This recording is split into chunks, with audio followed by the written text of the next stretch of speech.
د نن یکشنبه ورځې لنډ دقیق او مهم خبرونه.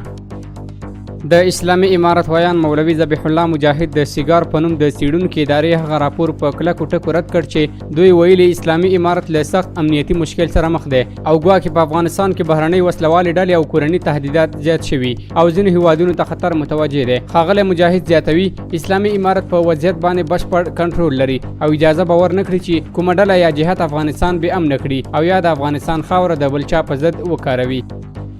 د ریاست الوزرا سیاسي مرستیال او کفیل مولوي عبدالکبیر د پنجشیر له والي حافظ محمد آغا حکیم سره په لیدنه کې ویلي چې د دې ولایت د خلکو غوښتنو او رغنیزو پروژو ته لومړیتوب ورکوو.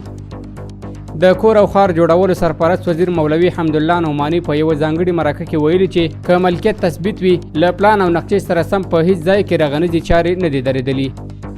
د اقتصاد وزارت مرستیال دکتور لطیف نظری وایي د سړو خونو فعالول د افغانستان اسلامي امارت له اساسي موخو څخه دي. نوموړی زیاتوي موږ غواړو چې زموږ د هیوادوالو تازه میوې خرابې نه شي او په سړو خونو کې وساتل شي.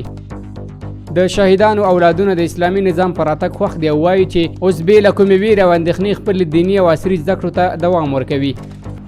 کابل ښاروالۍ وایي د اړوندو کارکوونکو د پرلپسې هلو ځلو په پایله کې د کوټسنګي میرویس میدان د هوایي پله دواړو خواو کې ښاري نظم رامنځته شوی او د ښاریانو د تګ راتګ لپاره اسانتیاوې رامنځته شوي دي.